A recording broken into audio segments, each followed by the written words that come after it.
Welcome to our market of the moment for the week of October 4th, 2021. Got Chris Madrid on today. Chris, welcome.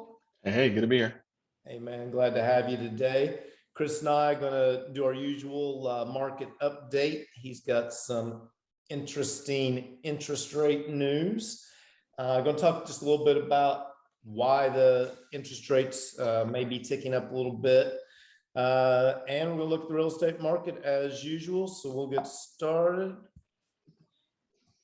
Chris? Yes, sir. So yeah, man. Hit us with the current mortgage rates and what they're doing these days, this week. Yeah, it has been, the last, really all of this week and then part of last week. It's been an interesting, which I think we touched on it a little bit last week as well. But it's almost like rates started to tick up even more after we had already talked about it last week, which was interesting. So last week, the Fed announced that they were going to begin tapering their purchase of mortgage-backed securities. So what that, I guess the easiest way to explain that is mortgage companies originate loans, right? And banks originate loans. On the secondary market, they essentially turn that loan into a security and then they sell it to an investor, typically Fannie Mae, Freddie Mac, Ginnie Mae for your FHA, USDA, MBA loans. Well, the federal government has been acting like a big investor, right? Purchasing a lot of these mortgage-backed securities, and that's what's artificially kept interest rates low over the last decade, right? Because it's so funny. We have these conversations every year, and I'm like, man, I swear at some point, like rates are going to be 6%, right? Which isn't terrible, but and then surprisingly enough, it's like that was last year, and then freaking COVID happened. So then rates were, again, all-time lows again, right? Which is just, I don't know how much longer we can keep singing that same song and dance, but we'll take it while we can get it. But at least for right now, for the time being, interest rates are headed upward. At the best execution rate as of today for par pricing, meaning you're not paying a bunch of additional fees or points or anything like that, is over 3%. So 3.1 is what you're looking at for the best execution with no additional cost, no additional points or fees. Where you can still buy down if you're wanting to have a slightly lower rate with a point or so, you can buy down to 2.8, something like that. So high twos, low threes. But what we're starting to see, what most of the time when you hear that interest rates are going up, it's not necessarily the actual rate itself, right? I always describe it as like there's the rate's here, and here's the bucket of cost. So today 3.1 costs 0, right? We're saying that's the zero cost. Well, if rates go up, then that bucket moved up. So now that rate yesterday that would have cost 0, today it may cost 0.2, 0.3, 0.1, right? Whatever it is. So those buckets are kind of what slides up and down. And then depending on how high up they slide, well, then now that's when it moves the rate from 3.1 to 3.2, right? To get that same net cost. So the overall trend, we're seeing an upward trend. The uncertainty right now, of course, is just, the whole government shutdown that we seem to keep hearing about, right? It's again, same what are those popular sayings? Same whatever. I can't remember what they are. Same but song and dance, probably. Same song and dance. Yeah, it's like we hear about this every year. The government's going to shut down and everybody's going to be without money, and nobody's going to let that happen, right? But it does create a lot of uncertainty and instability in the market. So if something were to happen where they did a government shutdown or whatever, most likely we'll see the market go down for however many days it's shut down. Which normally what ends up happening is your big investors will pull their money out of the stock market, which is short term, right? And then they'll invest in long terms, which means they'll start putting money back into bonds and treasury, stuff like that. So then we might see a little bit of a reprieve on interest rates. So for the time being, again, if you're in the market to purchase and you're closing in the next 30 days, we're advising to lock, right? And again, it's important to get with somebody that's watching the market, that watches trends and knows what's going on, so that you're not locking in at the wrong time or anything like that. So right now, if you're closing in the next 2 to 4 weeks, our advice is to lock. Interest rates may come down, but it may not be until after or something like that. So if you're quote an interest rate and you're happy with an interest rate that you're quoted, get that sucker locked in, right? I've had, numerous conversations over the last handful of days where I've just had customers that, they're just waiting, and I've called them every single day. Interest rates are slightly higher than they were yesterday. Interest rates are slightly higher than they were yesterday. And the projection is like, hey, they're going to continue to go up. You need to make a choice. So that's kind of what we're seeing over the next, let's see, it's October. So, I would imagine that we'll see again, kind of this continued creep up for the next couple of months, maybe even through first quarter of next year. And again, the overall trend, even past next year is we're going to start to see just an overall creep up in rates. We may get up into the fours in the next couple of years. Okay. And we've talked the last couple of weeks, the cost of waiting and, even 0.3 of a point with the appreciation of homes. Yeah. We're looking at $5,000 a week of, the difference in 1 week to the other when we looked at it last week in that 0.3 rate. So, yeah, I feel like we don't, I feel like we talk about it enough, but it's not, and from an industry perspective, it's not talked about enough. If you barely qualify for a $300,000 home at 3%, right? Meaning that your debt to income ratio and everything is essentially maxed out, right? To what banks and lenders can qualify you at, and rates go from 3 to 4, that $300,000 just dropped down to 270. And not only that, you throw in the appreciation factor, and then now you're looking at a 225, 250 home that's still costing you that $300,000, right? Because again, you're still looking at that same. The homes don't change. It's just like it's now more expensive, right? The cost is higher, and then again, you're not even going to qualify for that much home anymore because rates are now higher. So yeah, if you can qualify and you can get into something. I know the biggest thing right now is there's competition and all that stuff, but it's a great segue, right? We're jumping into that next. And I think things have slightly cooled off. So that's all I got. All right, man. Appreciate it.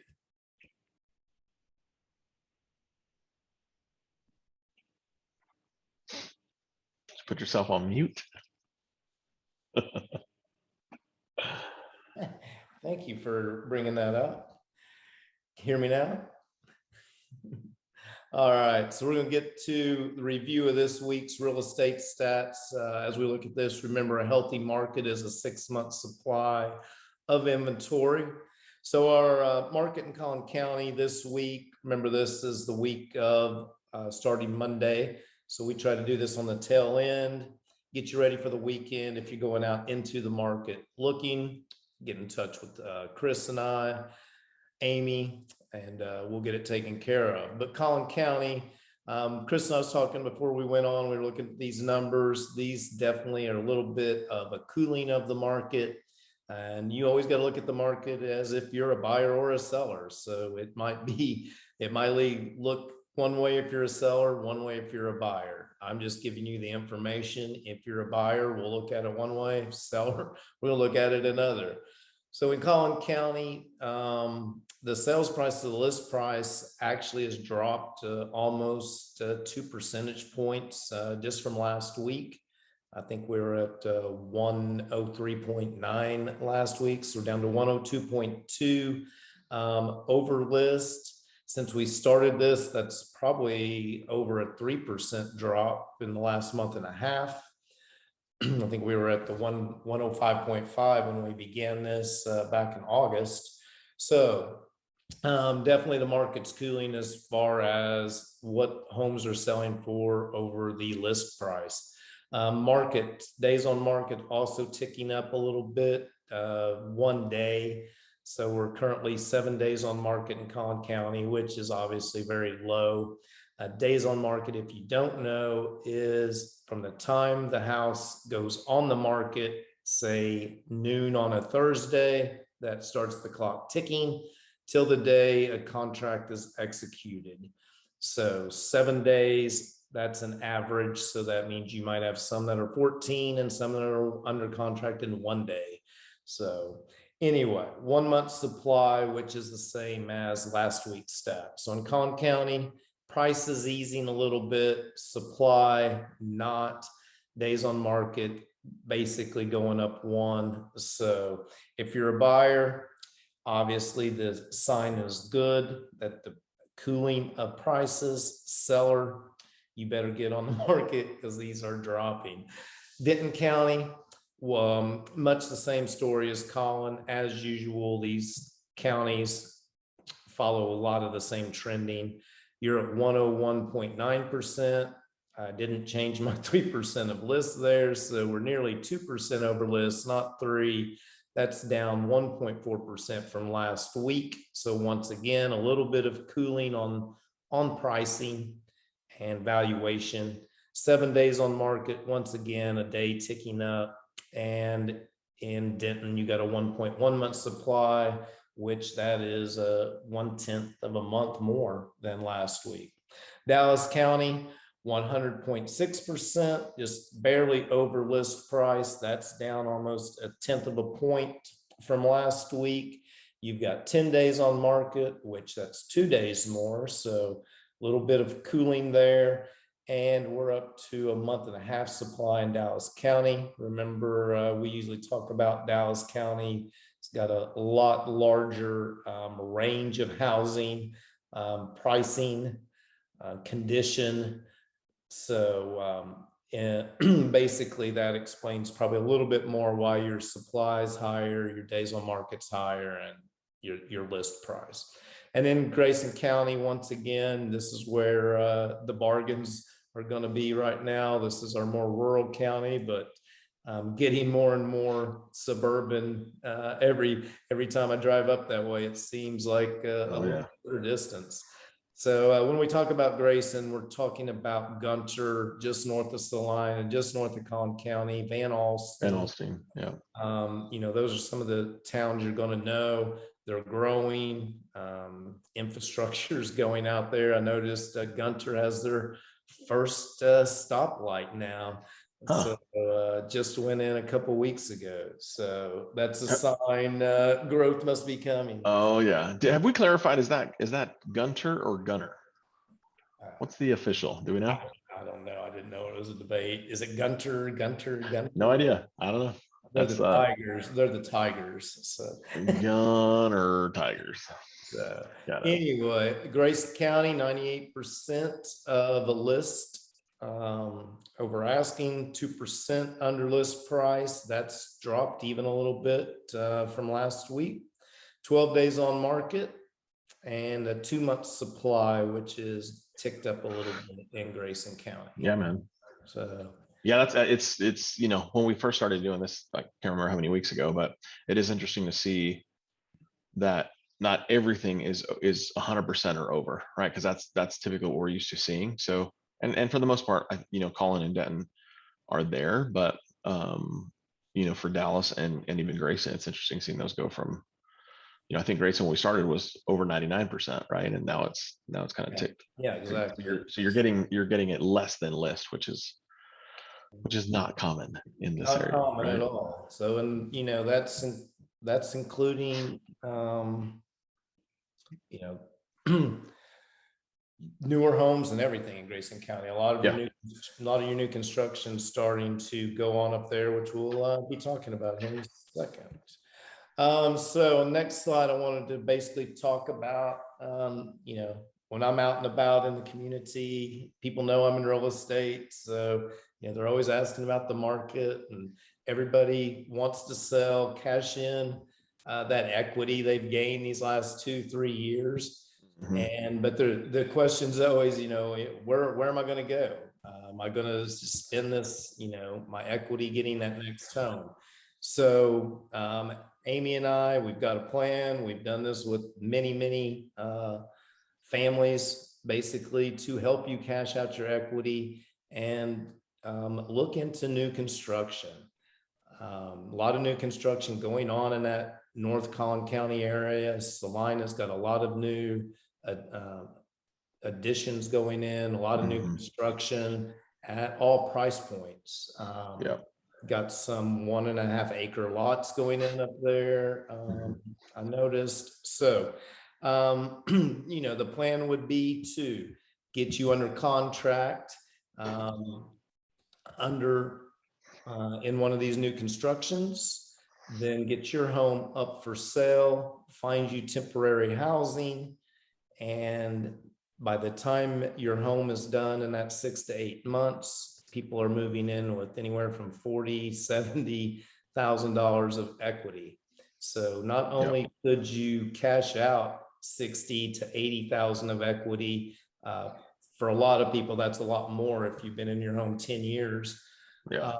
Cash out that equity, get into a new construction, low rate, get a good price, and then move in with 60 to 70 equity. That's $150,000 swing in your pocket. So something to think about. Amy and I love to set out my coaching, Amy's transaction and coordination of projects. We love to set out, lay out a plan with you, get you into that new construction, get your home sold, then get you into that with some equity. So that's something that interests you talking about. Reach out to Amy and I. Always someone like Chris, a mortgage and a lender, needs to be involved so that we know, when we sell your house, what you're going to qualify for on the new one. Chris has been great at beating builders' rates and all builders' incentives. I love builders, but often they build their incentives into your cost, and often your $5,000 bonus is $15,000 over 30 years when they increase your interest rate or whatever they may do. So make sure you're speaking with us. Make sure you have a professional when you're going out to look at new construction. A lot of people don't think that you need a real estate agent to represent you, but you still do need representation, and you still need to look at all lending options. I think Chris would agree with that. So absolutely. So as we always finish up, there's always a lot of news out there. It's generally late. Chris and I keep current on the market. We're out there every single day in it, talking it with different industries. So reach out to us if you want to get that real scoop, and we'll try to help you understand what's going on in our market. Amy and I's number is 469-369-0873. Get in touch with Chris at 214-734-1531. Got anything to add, Mr. Madrid? Go out there and enjoy that weather. Looks like it's gonna be a great weekend. I think I got a little Oktoberfest this evening. Yeah, nice. And a little OU Texas Saturday. Go Cowboys right here. Which can you all support against the Giants? Cowboys got the Eastern rival Giants. Yeah, smack on some Giants this weekend. I think hopefully they will. All right, man. We're signing off. Hook 'em. She ate. Don't say hook 'em.